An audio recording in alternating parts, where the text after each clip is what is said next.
la toma fotográfica de las autoridades que presiden este acto acompañando al señor Ministro de Defensa. Ellas son el señor Ministro de Defensa, el señor Intendente Municipal de Morón, el señor Jefe del Estado Mayor General de la Fuerza Aérea Argentina, el señor Jefe del Estado Mayor Conjunto de las Fuerzas Armadas, Teniente General don Luis María Carena, el señor Jefe del Estado Mayor General de la Armada, Almirante Veterano de Guerra de Malvinas, don Gastón Fernando Elice, y el señor Subjefe del Estado Mayor General del Ejército, General de División Veterano de Guerra de Malvinas, don Rubén Oscar Ferrari. Destacamos también muy especialmente la gratísima presencia del señor actor Germán Kraus.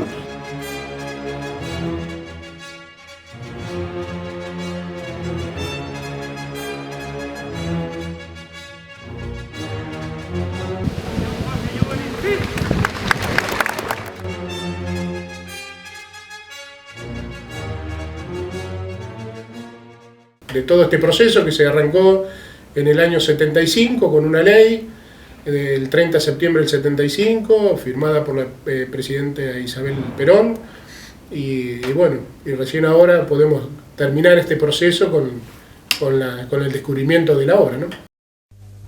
Jorge Alejandro Newbery nació el 27 de mayo de 1875 en Buenos Aires y murió el 1 de marzo de 1914 en Mendoza. Fue aviador, deportista, funcionario público, ingeniero y hombre de ciencia. Junto al mexicano Alberto Braniff y al peruano Jorge Chávez, fue uno de los primeros aviadores iberoamericanos. Cabe destacar que es considerado como el artífice y fundador de la aeronáutica militar argentina. Tanto para la cultura argentina como para la Fuerza Aérea son importantísimas, ¿no? La figura de Jorge Newbery excede a la Fuerza Aérea. Es un personaje de nuestra historia que es digno de resaltar y de imitar, ¿no? En su pasión por las cosas que hizo, por su empeño, por su valentía. Es un ícono para nosotros, para la Fuerza Aérea en este caso, y yo creo que para Argentina toda, ¿no? Así que yo creo que realmente se merecía y estábamos en deuda con él. Por allá por el año 1907 acompañó a Aaron de Anchorena. Esto lo hizo acreedor de la primera ascensión de globo, precisamente el Pampero. Acontecimiento histórico considerado la piedra fundacional de la aeronáutica argentina. Ese suceso que acabo de mencionar, el de 1907, fue precisamente aquí, en el centro de hoy llamado Campo Argentino de Polo. El 9 de abril de 1909 escribió el primer artículo periodístico sobre aviación en Argentina titulado Aeronáutica y publicado en el diario El Nacional. Poco después se sumaría otro globo, el Huracán. Con este último, el 28 de diciembre de 1909, Newbery batió el récord sudamericano de duración y distancia al recorrer 550 kilómetros en 13 horas, uniendo Argentina, Uruguay y Brasil. El Huracán le dio el nombre a uno de los clubes más populares del fútbol de Buenos Aires y hoy uno de los más populares en la Argentina, el Club Atlético Huracán, fundado el 1 de noviembre de 1908 y apodado El Globo. El 5 de noviembre de 1912 batió el récord sudamericano de altura al alcanzar los 5.100 metros en el globo Buenos Aires. En 1910, Newbery obtuvo su licencia de piloto, pero continuó realizando ascensión en globo hasta 1912. A partir de ese año, se dedicó exclusivamente a la aviación. El 10 de agosto de 1912, el presidente Roque Sáenz Peña creó la Escuela Militar de Aviación, la primera fuerza aérea militar de América Latina. El civil Jorge Newbery y los tenientes coroneles Enrique Mosconi y María J. López fueron los primeros directores de la Escuela Militar de Aviación, instalada en el Palomar de Caseros. El tipo era un porteño, un tipo que le dedicaron tangos, un tipo que le gustaba bailar el tango, le gustaba el box, era deportista, era un tipo activo, era un arriesgado, era un osado de antaño, por decirlo de alguna manera. Era un tipo que se destacó en un montón de aspectos, y más en esos principios de lo que fue la aeronáutica, la aviación acá. El 10 de noviembre de 1914, Newbery, en un monoplano, superó el récord mundial de altura, alcanzando 6.225 metros. Su muerte. Jorge Newbery había llegado a Mendoza para estudiar el primer cruce a la cordillera en avión. Ante un pedido de una dama, pidió el avión a su amigo Teodoro Fels, quien se lo ofreció, no sin antes indicarle un serio problema que tenía el ala del monoplano. Jorge Newbery subió a él, invitando a Jiménez Lastra a que lo acompañara, y comenzó a hacer cabriolas y demostraciones.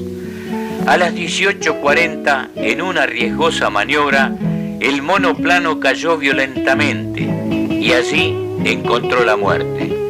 Tenía 38 años. Convertido ya en el primer ídolo popular argentino, su trágico destino lo elevó al Olimpo de los dioses criollos. Allí, una multitud lo acompañó, donde sus restos descansan en el cementerio de El Pilar.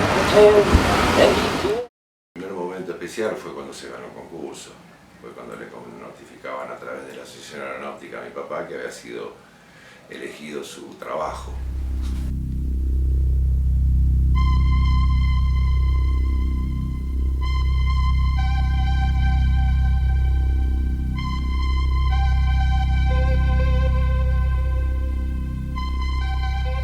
Señoras, señores,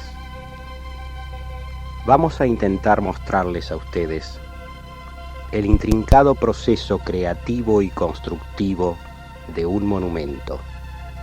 En este caso, el del monumento a Jorge Newbery, concebido totalmente, o sea, en su parte arquitectónica y escultórica, por el escultor Leonardo Rodríguez. Mi padre, estuve involucrado con él desde muy temprana edad, cuando él era ayudante del profesor Fioravanti en su estudio allá en Olivos. Yo era un adolescente, un puber de 12, 13 años y ya empecé a trabajar con él como asistente de él. Yo le preparaba ciertos materiales que él necesitaba emplear para moldeo o modelado de la figura de José Fioravanti. Entonces, ya estaba de alguna manera involucrado con él. Cuando ganó el concurso, obviamente, siempre fui el brazo derecho de él y voy a seguir siéndolo de alguna manera, por decirlo de alguna manera. Originalmente esto iba a ir emplazado en Plaza Sever, Sarmiento y Libertador. En el año 75 se puso la piedra fundamental de la ley 21.504. Está bien. Pasó el tiempo, no se dio cumplimiento a la normativa. Debo destacar que no solo se colocó este andamio en la exacta orientación con respecto al sol, sino también se realizó en el tamaño idéntico al futuro monumento. La labor fue ardua, llevó bastante tiempo lograr modelar todo esto, moldear todo esto y pasarlo a metal, forjarlo. Pienso que va a ser sobre una explanada horizontal, se va a elevar hacia el infinito una especie de torre que de frente va facetada en tres partes a manera de la bandera nacional. Ajá. Eso la proyección de la luz solar sobre el bloque da los grises que puede representar la bandera nacional. También puede ir iluminado, eso sí es necesario en los días festivos. Sobre una base de 3 metros de altura que va sobre la explanada, en forma de ala, haciendo en forma de ala, lleva dos relieves, altos relieves en bronce, que significan, uno, el hombre ante el mundo, o sea, una figura de hombre alado que lleva un mundo en las manos, en los brazos, donde se desarrolla en ese mundo toda la actividad de Jorge Newbery. Se pretende, por supuesto, ¿no?,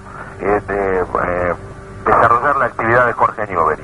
Y en la otra, en contraposición a en ese ala, al otro ala, la figura de la gloria eterna, que es una figura de mujer alada que lleva justamente los laureles y una llama de la gloria eterna que tienen los inspirados para hacer cosas así muy importantes. Calcular que la figura de Newbery tiene 6,5 metros de altura de la planta de los pies a la punta de la mano. Para compararlo, sería el mismo tamaño que tiene el David de Miguel Ángel. Y después los relieves son más o menos lo mismo, unos 5,5 metros a 6 de largo por 1,20, 1,40 de alto y en alto relieve, con volúmenes salientes de la pared. También, eso se demandó bastante tiempo. Aproximadamente fueron, te digo, en total fueron 10 años. Hubo un año que fue lo que menos costó hacer fue el modelado. O sea, llevó más tiempo preparar la infraestructura para modelar las figuras al aire libre, con luz natural, orientada con los puntos cardinales según el sol y todo eso. Llevó más tiempo hacer la infraestructura de fondo, preparación, todo eso que el modelado. El modelado tuvimos aproximadamente un año y pico. Se trabajaron las 3 figuras en paralelo, o sea, se modelaron las 3 figuras al mismo tiempo para mantener el lenguaje plástico. ¿Sí? O sea, no es que se hizo una primero, después se hizo otra, se hicieron las 3 en paralelo, de hecho ya lo van a ver. Y 10 años en total, hubieron otros 4 o 5 años que demandó el tema del moldeo. El moldeo fue una etapa muy engorrosa y muy complicada. Toda la parte de yesería, hubo que modelarla en arcilla, después enfundarla, como quien diría, totalmente en yeso, para después retirar la arcilla y con ese negativo en yeso hacer el positivo que se le llama al original, que es la figura en yeso. Eso fue lo que más tiempo llevó. El yeso y la fundición, el forjado a metal es lo que más tiempo llevó, entre 3 y 4 años más. 3 años de moldeo y unos 4 años más de fundición, porque se fundió por partes. Imagínate que para fundirlo entero no tenemos la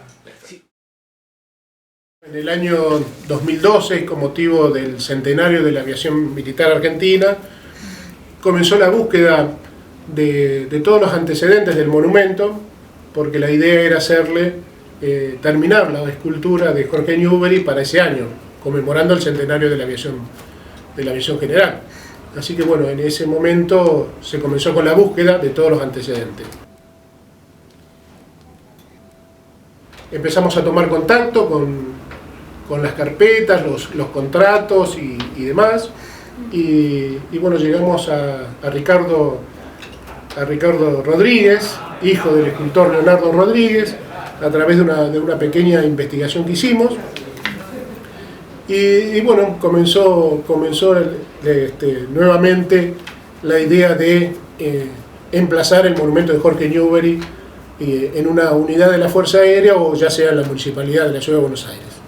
Fue un momento importante cuando recibí la llamada de Pagone que querían que me acercara al edificio Cóndor después de tanto tiempo. Eso fue también algo que me llegó. Fui muy bien recibido por él y el brigadier Parisi, que se pusieron al tanto de en qué condiciones estaba todo esto y dice, no, obviamente llegamos de acuerdo que teníamos que colocarlo, que había que recuperarlo y emplazarlo.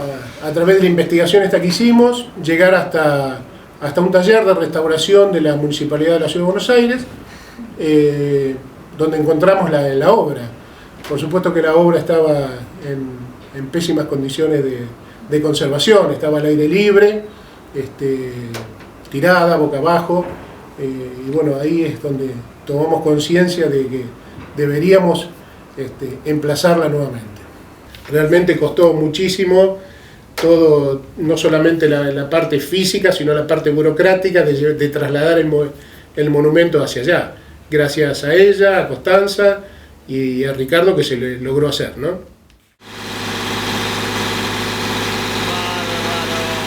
Traslado que significó realmente que la escultura empezaba su primer trámite para que se logre este proyecto, ¿no? De poder volverla a la Fuerza Aérea, que se pueda restaurar, que se ponga en valor esa escultura, este complejo escultórico que es impresionante y que bueno, que realmente la podamos tener acá y darle el valor que merece.